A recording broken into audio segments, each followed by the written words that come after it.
It's not India versus Pakistan, neither is it England versus Australia, but this is a new age rivalry in cricket, especially in the shorter format of the game. India versus Bangladesh. There's a bit of needle amongst the fan. There's a bit of needle amongst the players as well. We're building up to game number 40 in the ICC Cricket World Cup 2019. Now, just 2 years ago, it was the same ground. It was an ICC tournament. Same two teams were competing. Yes, this is not a knockout as it was 2 years ago, but it's a virtual knockout for Bangladesh, who need to win their remaining 2 games if they want to keep alive their hopes of qualifying for the semi-finals. For the Indian team as well, it's not all home and dry. They still need to win at least 1 game to be able to qualify for that last 4 that they're searching for. You're watching ESPN Cricinfo Matchday UK 2019. I'm Nikhil Naz in the company of Ajit, Agarkar and Daniel Vettori. Shahriar Nafees joins us live on a link. I'll start with you, Ajit. All the talk after that England game has been, and whatever I've read on conventional media, social media, seems like all hell's broken loose. It's not that bad for India at the moment. Nowhere close, really. I mean, England really played well on the day. You've got to give them credit more than start finding lots of faults with India. There are some things India will have to improve on, particularly in the batting. I know they conceded 338, but England attacked them, and maybe they've given other teams sort of a template to approach against India's bowling, but it's not that easy because India's got some good bowlers. So I don't think India has become bad overnight. I think England had a really good day.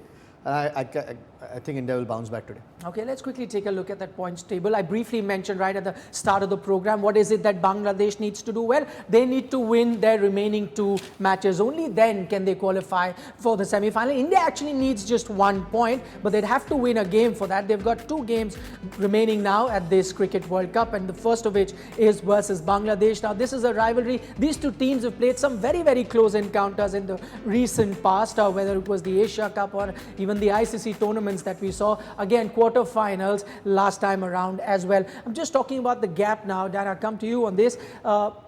Completely different for both teams.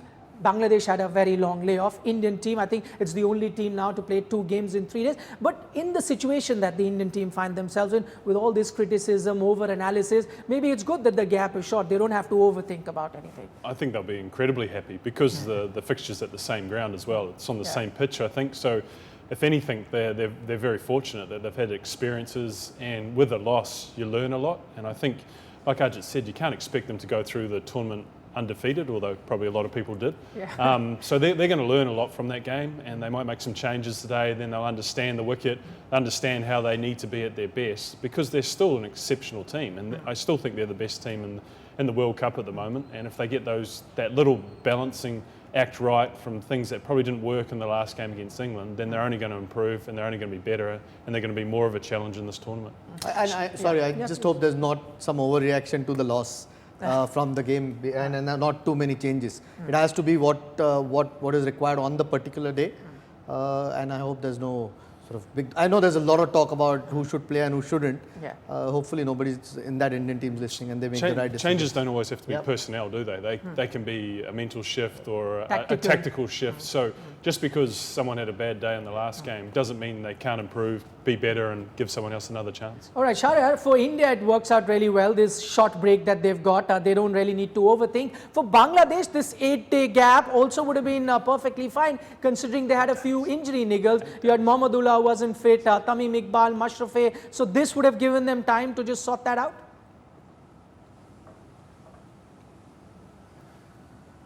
Yeah, it was a must needed break for Bangladesh. Bangladesh played 7 games in a trot, and they played well actually. So they needed this break to regroup, to be refreshed, and think about the last 2 matches, because these 2 matches are very important for Bangladesh. Bangladesh are going to play a couple of good teams who are very strong, who are doing well.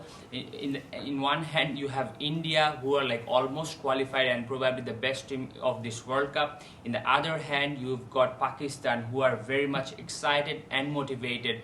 They have been winning. So Bangladesh needed this break to get out of the cricket, think about the game, and those injury problems, they needed that break.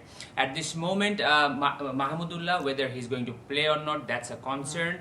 But if he doesn't play, then probably Sabir comes in, and all other players are like fresh, fine. In a big tournament, long tournament like this, you will have niggles, but that occasion, the World Cup, gets better out of you. So the players will not be thinking about those niggles. They are going to think about the Indian match, which is very, very important for Bangladesh's survival. All right, that's a very crucial point that you mentioned. Mahmudullah, his injury, still don't know whether he'll be playing or not. Let's now take you live to Birmingham. Melinda Farrell joins us from there. Melinda, you know, there's a history of hostility between the fans of these two teams. We heard Mashrafe come out a day before saying, calming the Bangladeshi fans down. I'm sure the Indian fans would also want to calm down. How's it there, the atmosphere there at Edgbaston? Actually, the atmosphere we've just been talking about has been fantastic. We've been standing here chatting to fans who are friends from India and Bangladesh, supporting either sides, and Pakistan as well. They've been having a kind of sing-off in the background, groups of Bangladesh fans and India fans, but that was very much a theme. Mashrafe was quite strong on that, wasn't he, Sam? Yeah, Mashrafe was trying to make sure that the fans remain decent. They don't go into that abusive thing on social media. And so far, what we have seen between the players, between the fans, it's been great actually. It's actually very encouraging to see so far. Yeah, it is great. And I mean, even Australians and Bangladeshis can be good friends, which is really wonderful. But look, the other big talking point that came out of the game the other day was India talking about that short boundary and being so surprised by the short boundary, which was pretty interesting because you can see how short it is. It's no surprise when you actually choose your team and go out there and play. That boundary is short, and it is the same. Dan Vettori, it is definitely the same pitch that they're playing on today. It sort of came across with India maybe a sign of just how much that loss rattled them. They all came out talking about it. Virat Kohli did, Rohit Sharma, Sanjay Bangar. They were all talking about the short boundary and how surprised they were by it. But it was there to be exploited by both teams. They didn't change the boundary halfway through. How do you think that might play into Bangladesh's plans? Yeah, they do have. They had one problem in Cardiff where one side was too big. I think they were not ready for it. It was slightly difficult for their outfielders. England ended up taking a 4-1, the all-round 4. But I think now they have understood the dimensions of these grounds. And I think what Mashrafe said yesterday is absolutely true. I mean, it's the same for both teams, so anyone can take advantage of that side. Yeah, and how are Bangladesh shaping going into this, knowing they have to win? Are we likely to see, many changes in personnel, in tactics? They've got such a strong player, obviously, right in the middle there, that Shakib, as everyone has been talking about. Yeah, Shakib will be very important, but I think one other thing is the injury concern of almost 6 players. So the biggest concern is Mahmudullah. He's likely to play. I've seen him train for about 50 minutes in the nets yesterday. He's likely to play, but there's going to be probably one change. I think Rubel Hussain is coming in because they were thinking about the short boundary and not letting Mehdi Hassan get pummeled from that side. So I think they're going to go for 4 fast bowlers in this game. Wow, and overall, is there confidence from the players? I know you've sort of been chatting to some of the players. Do they feel that they can win these 2 games? Do they feel that they can get themselves into the semi-final? Yeah, they feel like they can win this game. They're not really sure if they can get in the semi-final because it's now out of their hand as well, with England and New Zealand having to decide that game as well. So I think that'll be the perfect way to end this World Cup would be to beat these 2 teams, India and Pakistan, obviously, from Bangladesh's perspective, and they're confident. They think that they can pull it off. They think that they can just cross that barrier right at the end. Just one other thing, as I take it back to you guys, it does look like Bhuvi is fit. Yeah. So we might see him coming in for Shami. And also there were some concerns about KL Rahul, but it looks like he is fit as well. All right, thanks so much for those updates, Melinda. Plenty of noise I can hear behind you. Still half an hour for the game to go, so you can just imagine what it must be like once that game does get started. Great news for Bangladeshi fans there. As we heard, Mahmudullah was practicing in the net, so in all likelihood he would be playing, and they really need him to fire that lower middle order for Bangladesh if they have to get a big total versus India. Okay, let's now go and take a look how the pitch is going to behave. This is Ian Bishop with the pitch report. Okay, talking about the pitch, Dan, I mean, this is the same pitch as you mentioned as well, where the earlier game between India and England was played. But would it be as flat now, considering it just hosted a match 2 days ago? Some bit of wear and tear, so you'd want to bat first, I reckon. Well, I think you need to reflect on the last sort of 15 to 20 overs of the Indian innings, and you saw the way that England bowled. You bowled a lot of cross-seamers. took a lot of pace off the ball, and it actually held up in the wicket, and it looked difficult, or got more difficult to bat on. So I think we should look for the surface to deteriorate even more. So you're right, I think whoever wins the toss will want to bat first, make the most of that small boundary, and hope the wicket keeps deteriorating and they can make the most of it. So what do Yeah, you... that's the thing. I mean, I hope the wicket keeps getting worse.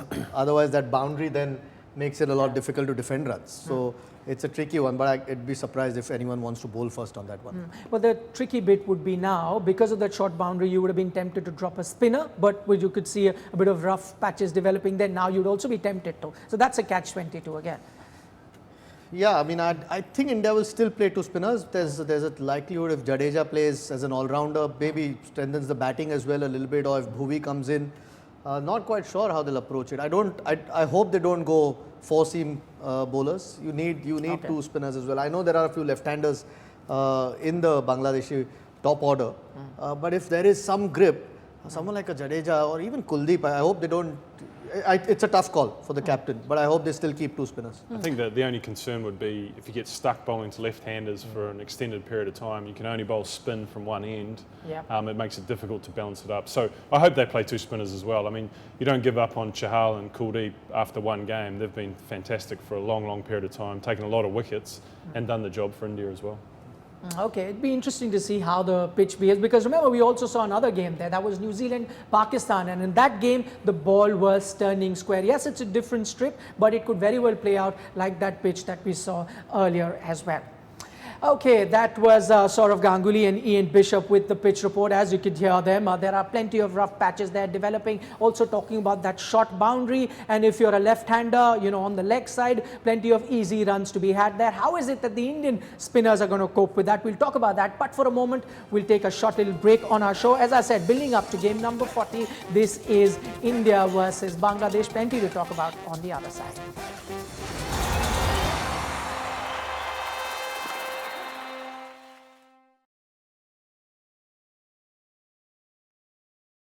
अगर मैं पाकिस्तान का coach बना तो बिल्कुल बताऊंगा. अभी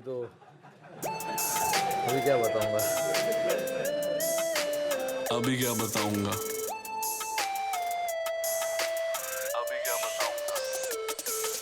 तू talent का भंडार, तेरी बैटिंग 6 और 4.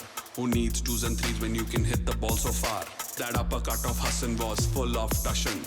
Short and wide, simple sweep like slicing maska bun. That shot it wasn't new, matlab full on deja vu. Such a ball to was it a tribute to you know who? अभी क्या बताऊंगा. जब दिल करे तू कर देता है पुल. अब क्या शॉट, क्या वाइड, क्या फुल. और टाइमिंग ऐसी भाई तुम्हारी के मुंह से निकले beautiful. I have thought this through, this is my question to you. If you really try to do it, could you pull a Yorker too? This new healthy dose of grit, you तूने कैसे कर दिया fit? No hit से तू हो गया pro hit, the kids they say you're late. आँखों में ऐसा fire that till now we haven't seen. तू कैसे बन गया रे अपना leading run machine? You're in the form of your life, you look in zero trouble. तू जैसे 100 रन मारता है, we say make that a double. अभी क्या बताऊंगा. But भाई बस एक और final thing, ये trophy घर तो you must bring. Don't make us write another song for Root Warner or Kane to sing. अभी क्या बताऊंगा. अभी क्या बताऊंगा.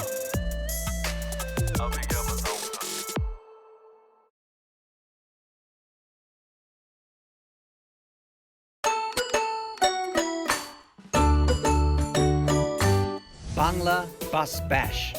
In 2011 at Dhaka, Bangladesh got all out for 58.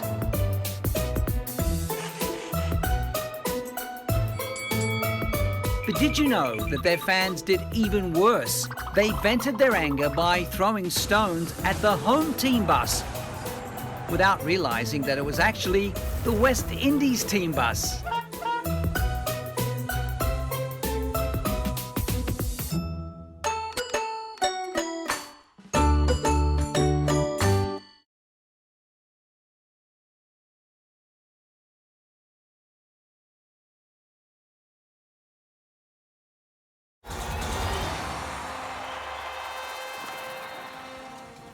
Welcome back to ESPN Cricinfo Match Day, building up to Bangladesh versus India. It's a must-win game for Bangladesh if they want to stay alive in this tournament. India too need a win to make it to the semi-final. Let's now quickly take you to Edgbaston. This is Ian Bishop with both the captains for the toss.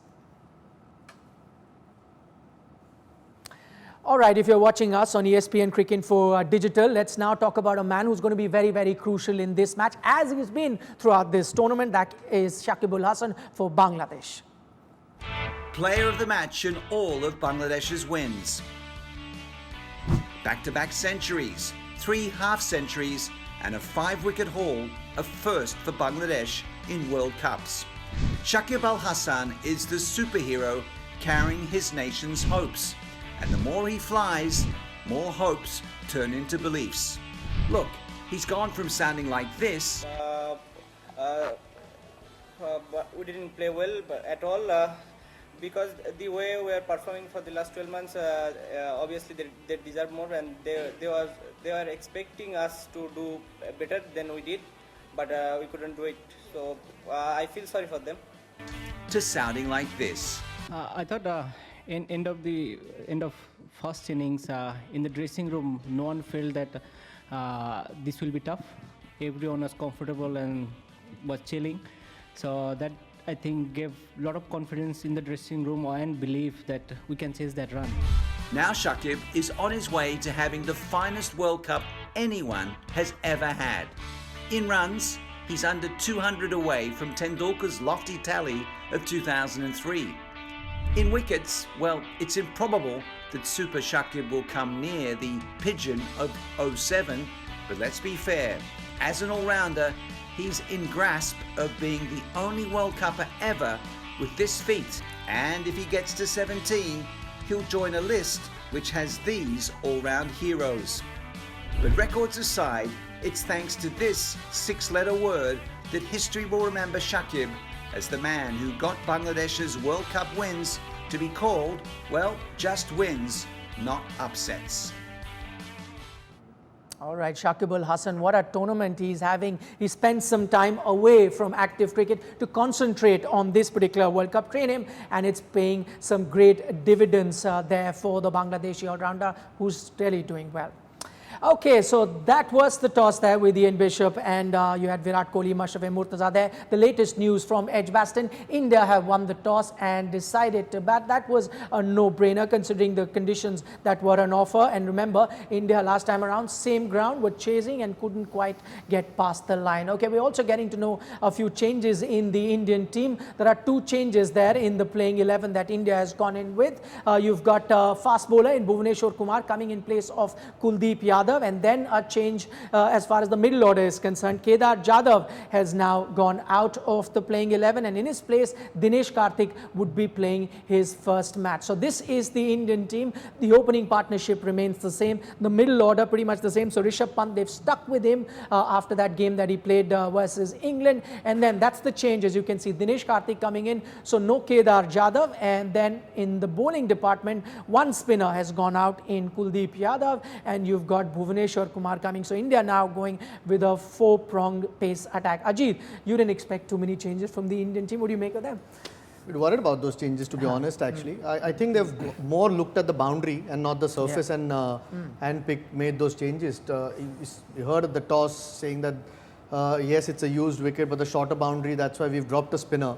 What India has essentially done is gone with 5 bowlers, by including Dinesh Karthik in place of Kedar Jadhav, who can potentially give you a couple of overs if need be. Bhuvneshwar Kumar not having played after that injury, you don't quite know.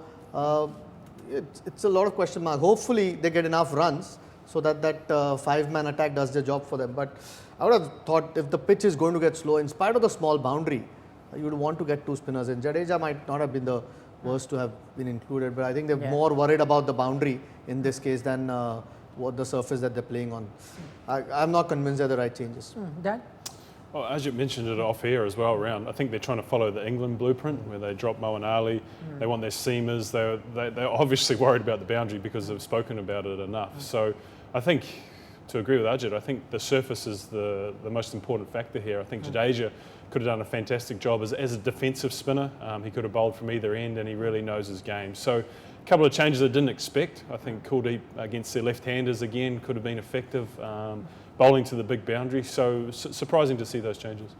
Okay, let's quickly take a look at the Bangladesh playing 11 as well. Plenty to talk about as far as the Indian playing 11 is concerned. We'll talk about the batting a little later of the Indian team, but this is the Bangladesh team. Sabir Rahman is coming, so the big blow there for Bangladesh. No Mahmudullah in the playing 11. So yes, he did do those nets yesterday on the eve of the game, but not quite fit, I'm guessing, to be part of this playing 11. Rubul Hussain comes in there for Mehdi Hasan. I'll come to you, Shahriar, on this. I'm guessing Bangladesh is following the same template as India. They've dropped that off spinner mostly, keeping the short boundaries in mind, and got Rubel in.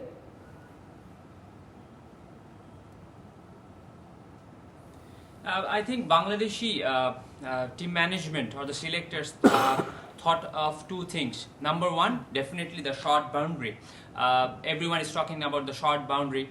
Like as a player, like when I was playing, like it never gave me dividend, because you think about short boundaries and try to hit and get caught. So that is one thing everyone's talking about. And the second thing is Mehdi Miraj didn't have a very good World Cup. Like he has been okay with the ball.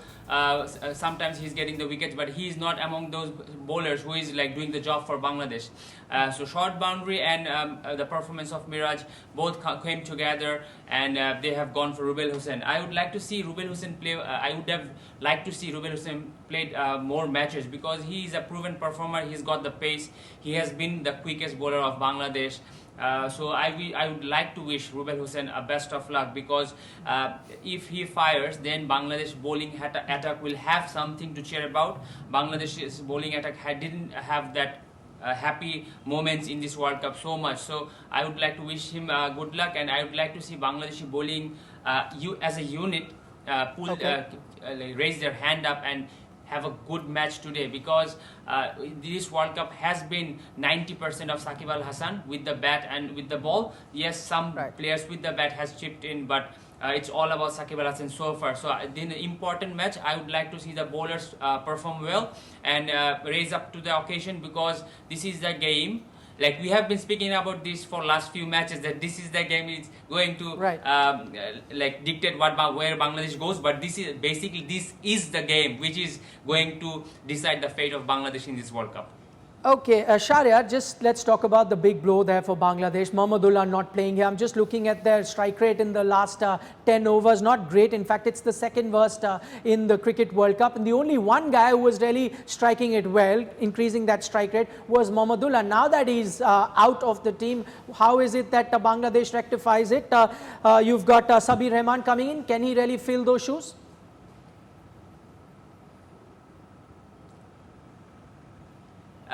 First of all, it will be a difficult task for Sabir Rahman to come and put the shoe of Mahmudullah Riyad. Mahmudullah Riyad has been an experienced campaigner.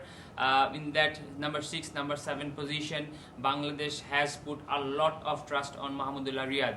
You know, the reason he was dropped from number 5 to number 6 because of the ability of hitting the balls and like scoring in a higher pace. It will be a difficult job for Sabir Rahman.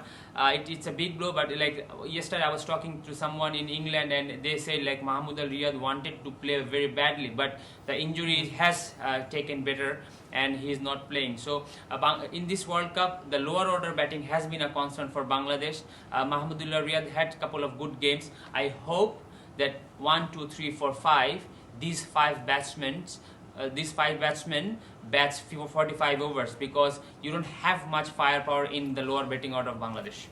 All right, Shahriar, thanks so much for that. We'll come back to you. For the moment, we'll take a short little break, but plenty to talk about. As I mentioned earlier, the Indian batting, that was a bit of a concern in the previous game. The middle order has been changed. Will it fire? We'll talk about it a little bit.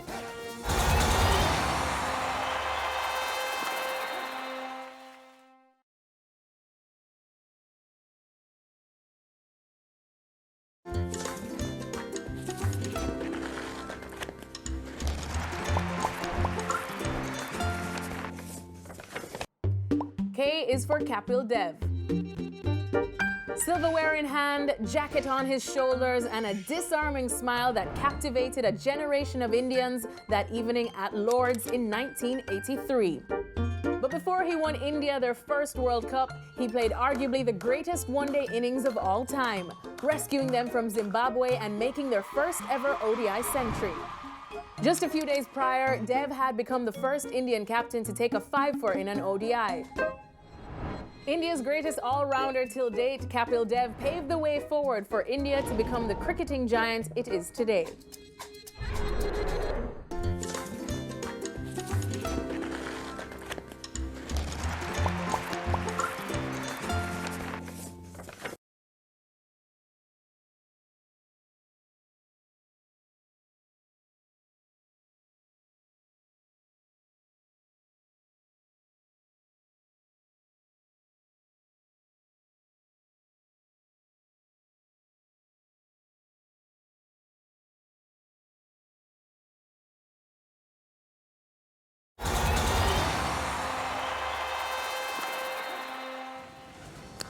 This is ESPN Cricinfo Match Day, Bangladesh versus India. Two changes for both teams. India have got a fast bowler in place of a spinner, and that is exactly what Bangladesh have done too, probably keeping in mind the ground conditions, the short boundary that we saw at Edgbaston. Okay, Ajit, just talking about that India batting now. You spoke about Kedar going out. One thing that India loses out is that sixth bowling option. But I just want to know, if you were to look at it just from batting perspective, did Kedar get enough chances here? Because I know everyone will talk about the last game, but before that, really, the top three were doing the job. He never really got it. Yeah, I mean, it's always difficult to pinpoint at number 5 and 6 and say, you know, they haven't done well.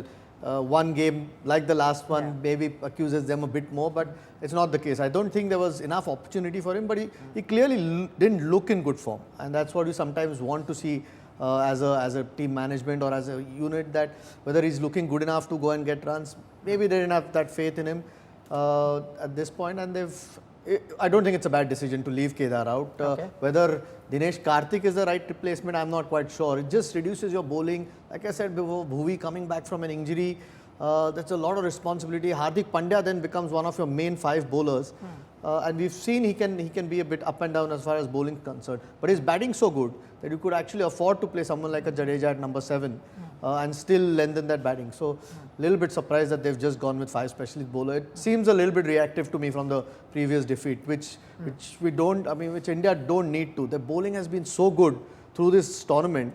One defeat shouldn't put so many doubts in their heads just because it's a short boundary. So why is it that the Indian team may have taken this decision? Take a look at these numbers, and we're taking a look at how Hardik Pandya has done in comparison to Kedar Jadhav and MS Dhoni. Now you see the strike rate, a massive difference there, 141 there for Hardik Pandya, who bats in similar situations as MS Dhoni and Kedar Jadhav, and you could see the combined runs, and by Hardik alone is roughly around the same, as you can see. Just looking at the options that India could have had, as Ajit mentions, doesn't know if Karthik is the right option, but now with Mayank not coming and that injury, India probably didn't have an option to look at, and if you really needed to make that change, Karthik was your only option left. I actually like the idea of Hardik being permanent number 5, because he's getting to the point where they're pushing him up there in certain circumstances, but I think he's a good enough batsman to bat in that position, and that just offers so many options with your rounders. Jadeja can come in, bat 7 or 8, so I think it's the position of the batting. Rather than saying Hardik's at 7, we'll mix and match him. If he goes to 5, then I think it just opens up a lot of options for the Indian team. Just the one little bit, if you could see with Rishabh Pant, at least you know that they've reposed some sort of faith in him. I mean, there were talks that, can he be the number 4? So it's not just one game, they've stuck with him now. No, you've got to. I mean, I don't think you become a good player or bad player one game, and I'm not sure whether he'll bat number 4. Maybe Dinesh Karthik comes in and bats number 4. There might be a case there. I'm not sure. Yeah, I'd probably look at that option for sure, depending on what sort of start India gets. A left-hander sometimes is always good too. India do have a lot of right-handers. Otherwise, in that batting, all the other 6 are right-handers. So you'll want to fit Rishabh Pant according to the situation. But Dinesh Karthik may come in at number 4. As far as India is concerned, we'll have to wait and see if that works. Okay, we'll take a look at some numbers for MS Dhoni as well. As we were talking, plenty of talk about his approach in that last game. Did it really help India? Probably give a fight in that particular situation. That really didn't happen for the Indian team. But now that they've made a few changes, they're trying to change around how their middle order performed, especially with all that pressure that you had at the end versus England. This time they're batting first. Now that's another positive that's gone for India, because every time they've batted first, they've really won. That's all that we could have for you now on the TV show if you're watching us on Caribbean television. Okay, but on our digital platform, we can continue. And that's the other bit, that if you really have someone like Hardik Pandya bat at 5, can you then really see an MS Dhoni, if he was to bat it at 6 or a 7 to start striking from the word go? That's not really happening now. I think you can. I think then you're always about the situation, and I think we have to give Dhoni credit that he has done exceptionally well for India, and he's pulled off a number of chases, a number of comebacks.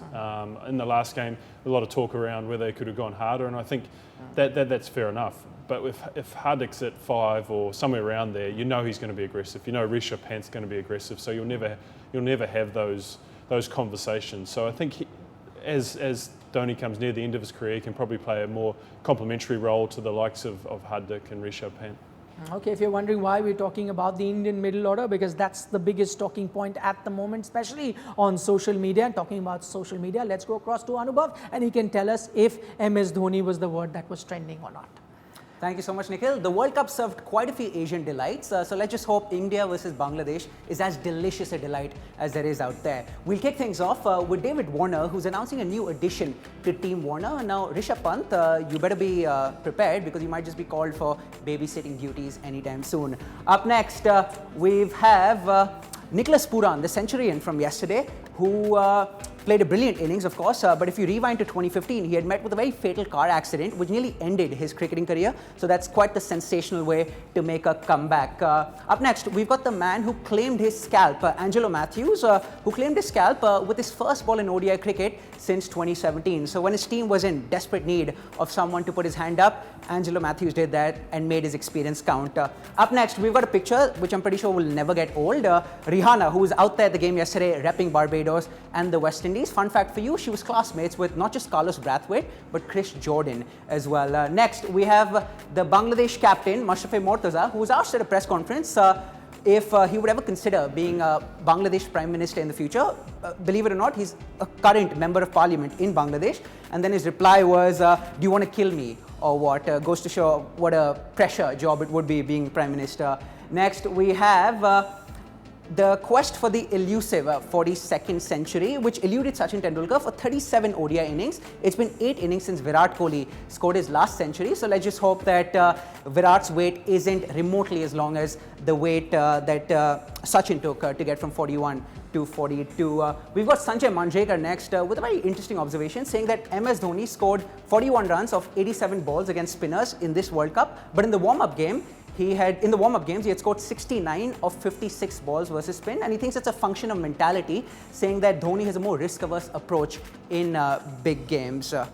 And we'll wrap things up with a cricket writer who points out that the 2011 squad for Team India had quite a few backup options in terms of bowlers, the likes of Sehwag, Tendulkar, Yuvraj, Yusuf, Raina, even Virat Kohli with his unorthodox bowling. But this side doesn't have too many bowlers beyond the 6 regular bowlers, plus Hardik and maybe Kedar Jadhav. Do you think it's too early to be calling this poor planning, given the fact that it's only been one bad loss for India?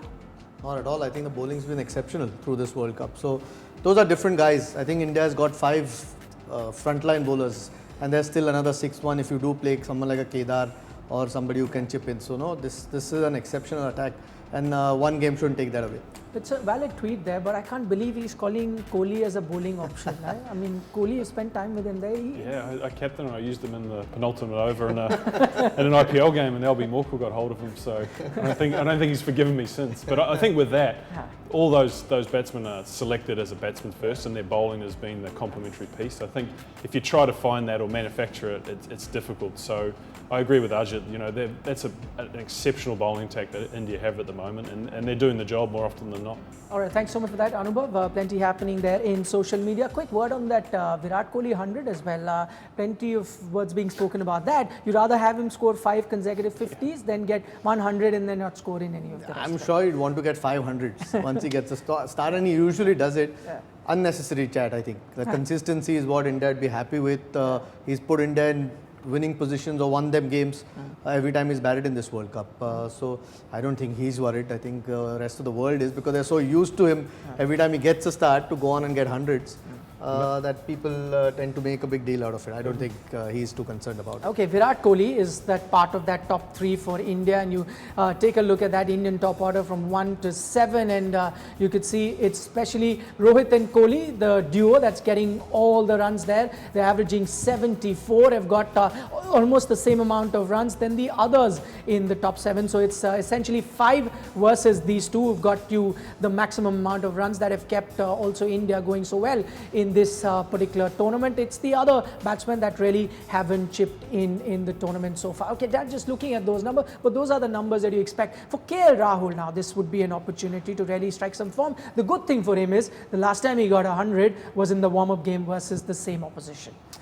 I think the first bit is that most teams would have that breakdown. I think there's 2 to 3 batsmen that dominate the performance, and I think you should revel in that in a lot of ways. I mean, Rohit and Virat have been exceptional. I think the thing that we've talked about with KL is he can come out and be aggressive. I think he doesn't need to play the same style of game as Rohit and Virat, who get themselves in, build up to their innings, whereas KL can come out and be aggressive. We saw it with Jason Roy. I think Jason Roy is the perfect template for the way KL can bat. And the thing is that he's done it so many times in the IPL, he's done it so many times in T20 cricket. There's no reason why he can't translate that into a one-day international as well.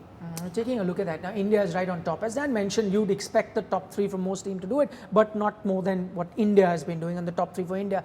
On the middle order, that's how Virat Kohli would want it. I think if you look at those numbers again, Australia is there somewhere near the top as well, and they are in the semi-finals already because their top order is doing so well.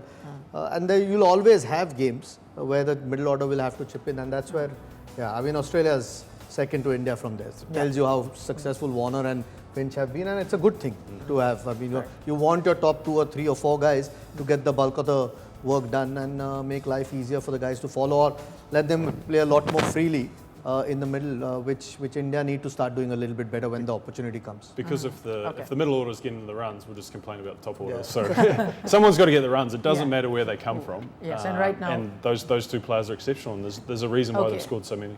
Right, and right now Rohit Sharma and Virat Kohli are doing it very well for the Indian team. Talking about Rohit Sharma, now this is a key battle that you need to watch out for. We keep talking about Shakib Al Hasan being the key, but then Mustafizur is the one who's also picking up wickets for Bangladesh, and this is Rohit Sharma versus Mustafizur.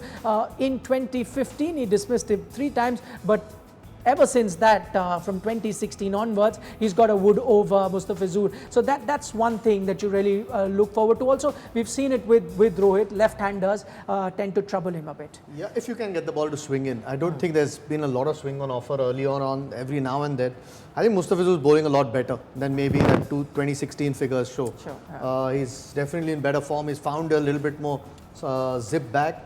And Rohit's got 300s, so should be a good contest. I think if it does swing, Rohit will have to, he knows what to do. I think someone who's got, what, 2500s now, knows how to approach his innings. Usually is very watchful against left arm seam, but against Mustafizur he'll have to be even more watchful. I think the slower balls also got him out a couple of times if I'm right, but he'd be hoping there's no swing on offer. Okay, Mustafizur versus Rohit Sharma, but that one weak link in Bangladesh that the Indian batsman can target, Mashrafi Murtaza, hasn't had a great time in this World Cup. I think he's picked up just 1 wicket in the 6 games that he's played. Okay, now for those of you who are watching us and want to participate, make your own predictions, all you need to do is go to ESPN Cricinfo and participate in Cricket Picks, and this is how you can play. Put your tipping to the test. Play Cricket Picks, the new predictor game from ESPN Cricinfo. Make predictions and track your progress throughout the tournament. The easiest thing you'll do all day. Go to espncricinfo.com/cricketpicks and play today. Okay, there is the prediction there. Everyone's gone with the Indian team. Murli Karthik, Albi Mokal, Shahriar, Nafees. Shahriar, do you didn't think Bangladesh could upset the Indian team, especially considering they've given them a tough fight in these tournaments?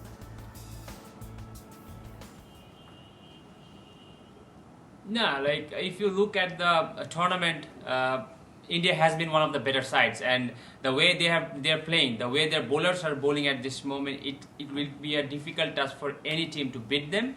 My mind says India, but heart will always say Bangladesh.